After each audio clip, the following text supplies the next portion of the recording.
Bonsoir. Merci de nous suivre sur Al24 News, la chaîne internationale algérienne, et merci de suivre cette émission sur le cinéma Objectif Ciné. Nous sommes au complexe Riyad El Fath à Alger et nous avons le plaisir ce soir d'accueillir un réalisateur, un scénariste, un écrivain, mais également le président du jury de ce festival, M. Karim Traidia. Karim, bonsoir. Bonsoir. Merci d'avoir accepté l'invitation de Al24 News. Moi aussi, je vous remercie. Ça me fait plaisir d'être ici sur ce plateau. Merci beaucoup. Alors, dites-nous tout de suite, c'est quoi la mission d'un président de jury dans un festival? Généralement, un président de jury, enfin moi, personnellement, je laisse surtout les membres du jury. Je les laisse, eux, me dire, en fait, quels sont les films. Et moi, je dirige les débats. Oui. Mais en fait, j'ai une double voix. Ah. C'est-à-dire, quand il y a un litige, c'est moi qui tranche. Oui. Mais surtout, ce qui est enrichissant dans ce processus, c'est que nos échanges, on ne se connaît pas, et donc on apprend l'un de l'autre les visions de Tana, comment on voit un film, comment on analyse, et donc c'est voilà.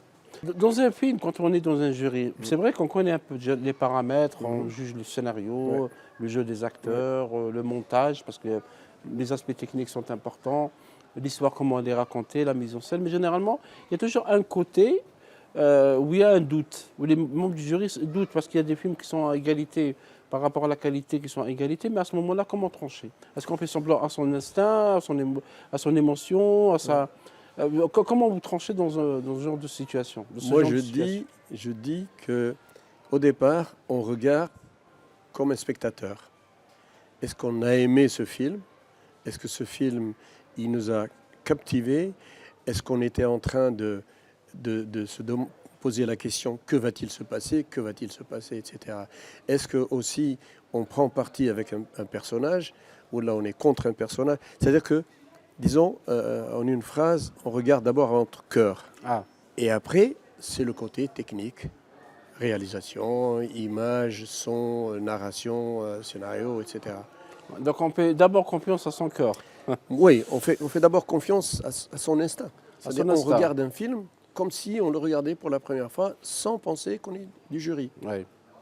Et là, après, on commence à analyser quand on discute entre nous. Pourquoi tu as aimé ce film? Oui. Et après, donc, il y aura sur du répondant. Vous-même, vous êtes réalisateur, vous avez fait réaliser plusieurs films. Chronique de mon village, La fiancée polonaise. Vous préparez aussi un autre film, on en parlera tout à l'heure, Le Miroir. La fiancée polonaise est un film qui est sorti en 1998. Oui. Il avait beaucoup de succès en Europe, notamment aux Pays-Bas et dans le pays européen. Parlez-nous un peu de cette expérience qui remonte quand même à plus de 30 ans, à presque 30 ans. La fiancée polonaise, c'était mon premier long métrage.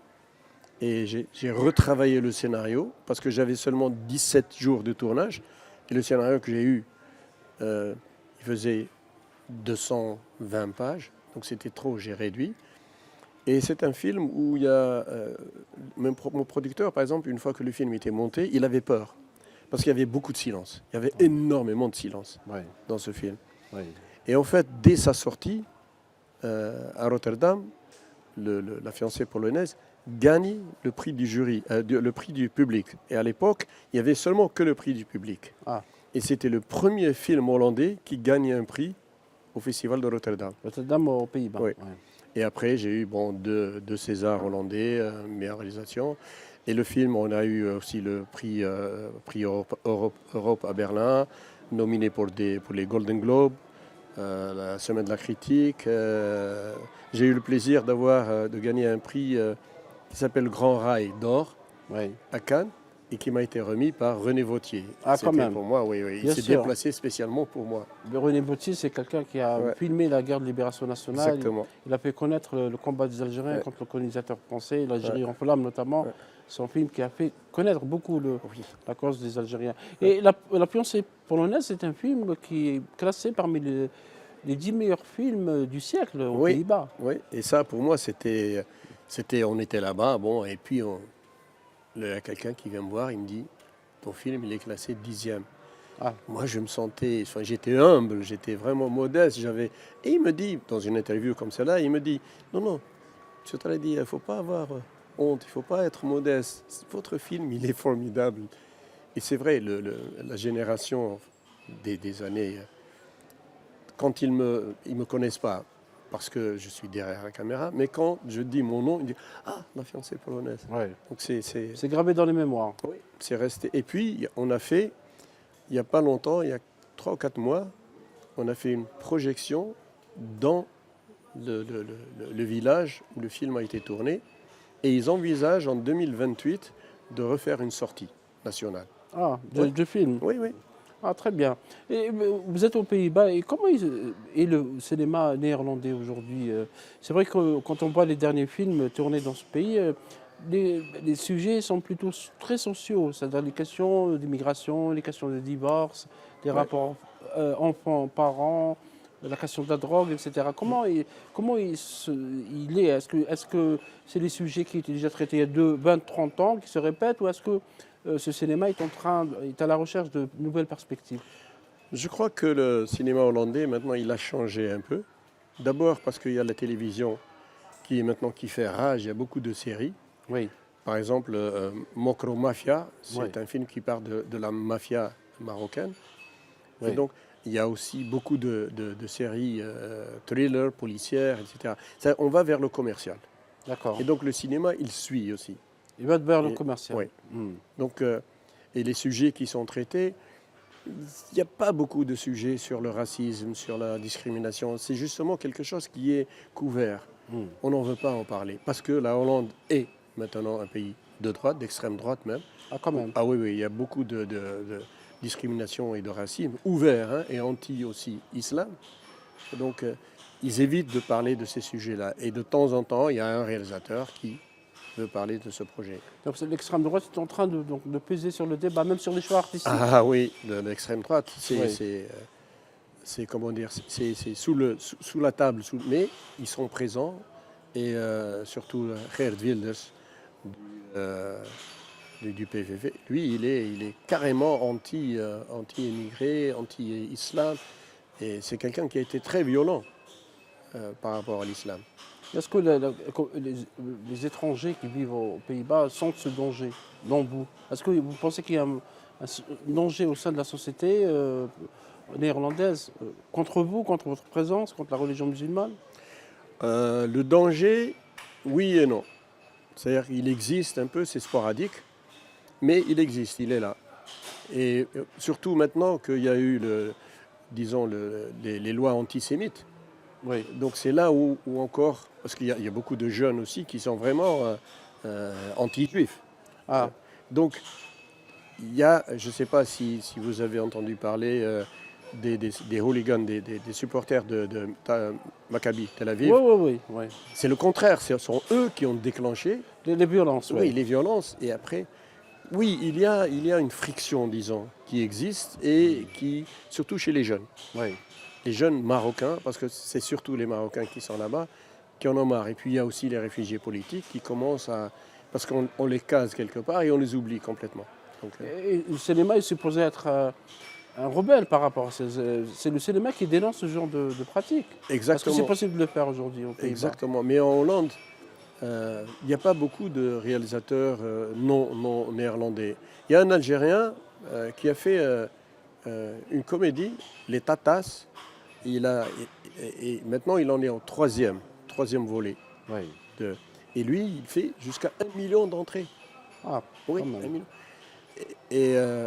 Mais il n'y a pas beaucoup vraiment Il y a de temps en temps, il y en a un qui peut faire un sujet sur la discrimination et le racisme. Mais c'est toujours écarté. Écarté, oui. On dit l'expérience, mettre un miroir en face de la société hollandaise. Ils Oui. n'aiment pas ce miroir. Ah, il ne veut pas Donc, ça. ouais. Il ne veut pas voir les réalités. non. En parlant de miroir, c'est votre un projet. Le rétroviseur. Ah oui, avant le rétroviseur, Oui. votre projet de long métrage, on parlera du miroir, qui est un Ok. court métrage. Oui. Parlez-nous de. Vous revenez finalement au court métrage, Karim Oui, Tarabia. j'ai envie, parce que j'attends. Depuis l'année passée, j'ai déposé un sujet et j'attends. Et ça commence à... Vous avez déposé un dossier au niveau du ministère Oui, de la au Culture niveau et du des Arts. ministère, Pour, avec Lamine Moussa.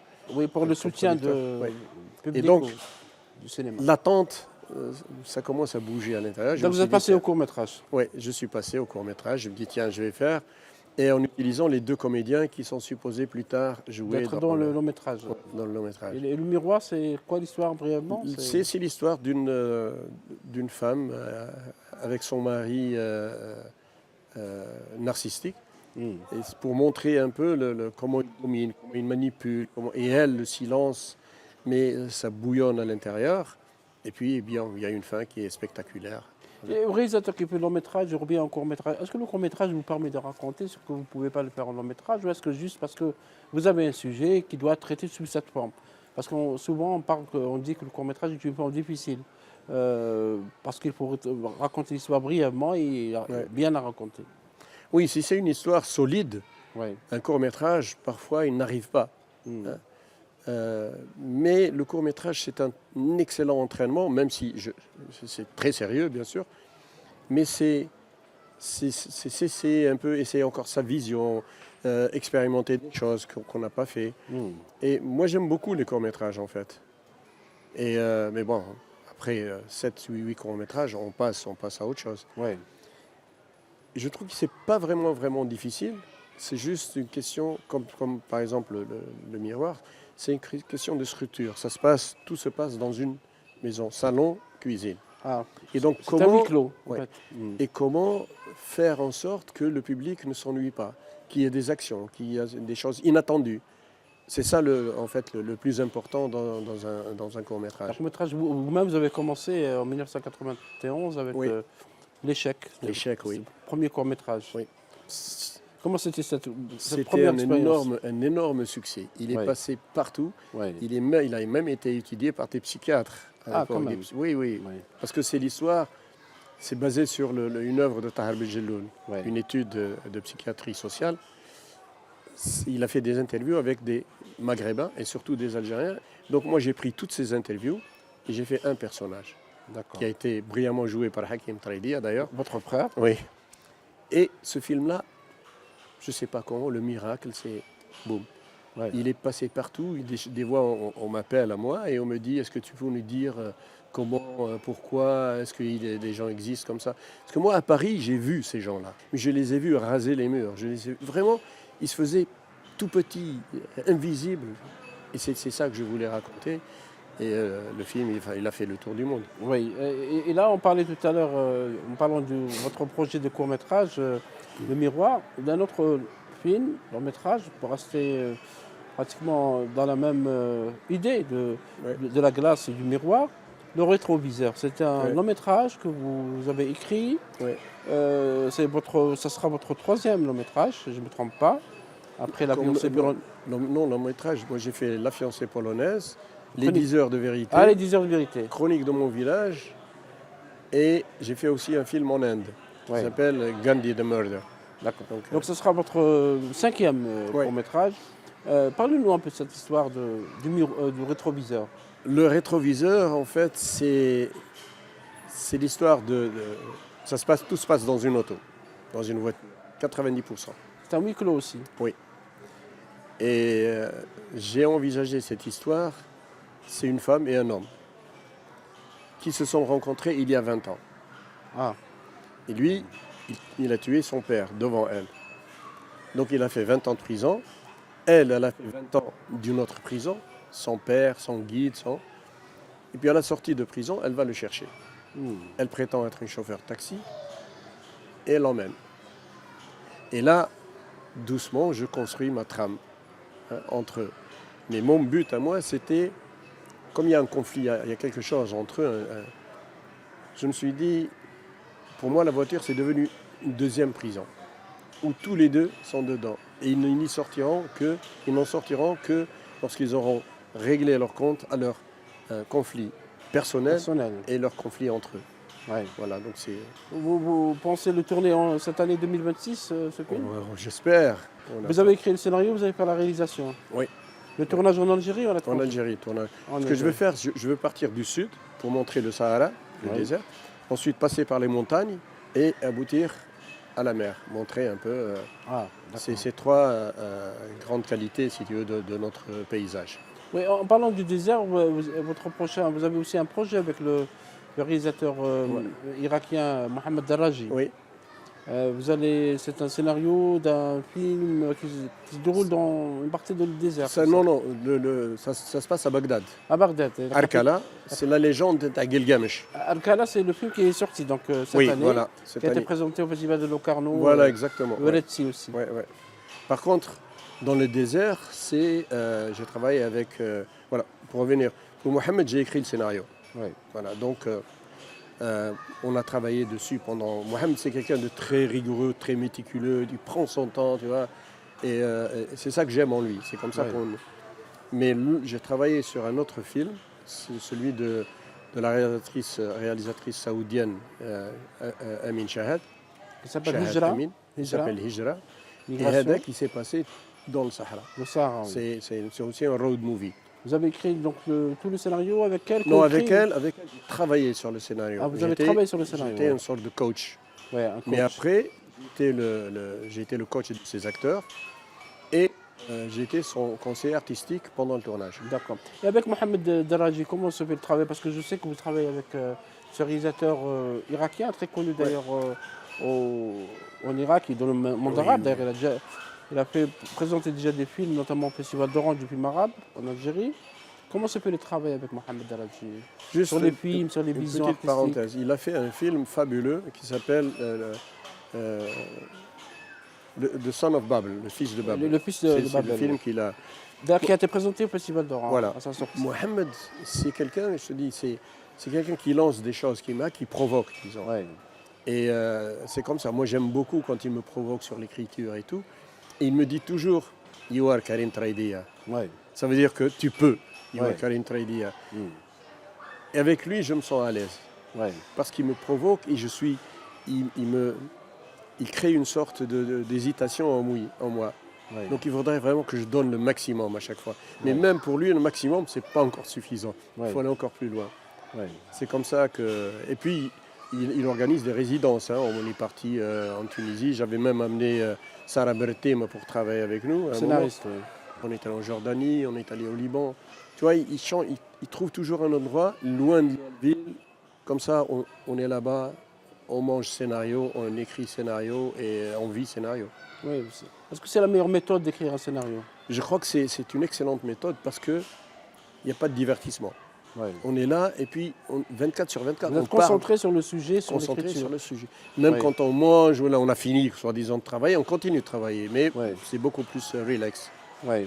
Et c'est toujours une première, deuxième, troisième écriture, plusieurs Oui. drafts. Moi jusqu'à présent, j'ai écrit 4 drafts. Ouais. 4, Ouais. ouais. Parce qu'on n'écrit jamais donc, Non. de premier jet. Non, mais tu sais très bien qu'un scénario n'est jamais fini. Il n'est jamais Mais fini, il faut jamais qu'on abouti. arrête, sinon. Ouais. Oui, à un moment donné, il faut Ouais, l'arrêter. faut ouais. arrêter, sinon on ne peut pas le Et, faire. quels seraient peut-être les conseils que vous donneriez à Karim Tradia en tant que scénariste aux jeunes scénaristes qui s'essaient à l'écriture aujourd'hui? Qu'est-ce qu'il faut avoir pour écrire un scénario? Moi, je pars du principe que écrire, il faut avoir du talent pour raconter. D'abord. Compter. ouais. Le scénario, c'est technique, ça s'apprend. Donc moi, je dis, écris, suis ton cœur. Écris sans réfléchir. Juste écris jusqu'à la fin. Une fois que tu as fini, attends 1 ou 2 jours, relis, et là, tu commences à mettre la technique. À élaguer, à- Ouais. ouais. Je me rappelle une scène qui m'a impressionné, c'était Sean Connery, qui était un grand écrivain. Ouais. Il a fait un livre, Pulitzer, et après il s'est réfugié au Bronx pour une histoire d'amour. Ouais. Et il y a un noir qui vient travailler avec lui de temps en temps. Et le noir, il lui dit, moi aussi je sais écrire. Alors il lui amène une machine à écrire, il la met devant lui, et lui il est là avec sa machine, et il lui met une feuille, et lui il commence à écrire. Et il dit à l'enfant au noir, là, il dit, écris. Il dit, je réfléchis. Il dit, non, écris d'abord, réfléchis après. Et ça, c'est resté. Quoi. C'est marquant, bien sûr, Ouais. parce que parfois c'est le cœur que Voilà. on réfléchit Donc- avec le cœur, bien Ouais. que. Donc aux jeunes, je Les dirais, sentiments. écris. Sans ne cherche pas Ouais. comment l'évolution du personnage. Écris d'abord, comme Ouais. si tu racontais une histoire. Ouais. Et après, D'abord la trame, parce que Voilà. le scénario c'est d'abord une idée aussi, hein, exactement. ouais. et une histoire. Souvent on a des écritures de scénarios qui peuvent être intéressants, mais il n'y a pas d'histoire. Voilà, On va dans Donc- tous les sens. exactement. On Donc, ne sait pas où ça va aboutir. ouais. Donc raconte, Ouais. Hein c'est ce que je dis. Raconte. Tu vois, quand tu écoutes je dis toujours, regardez les légendes. Ouais, Les légendes, les contes plutôt, ça commence toujours par il était une fois ouais, une belle petite fille ouais. qui était amoureuse du fils du roi. Croiser deux mondes. Ouais. Avant de terminer, Karim Tradia, je voulais parler du projet que vous avez avec votre frère, Oui, Hakim Tradia, qui est aussi un artiste, un comédien, un réalisateur. Vous avez écrit ensemble un livre qui s'appelle La couronne de sable oui. et vous envisagez pour la Oui. première fois de Oui. travailler ensemble. Ouais.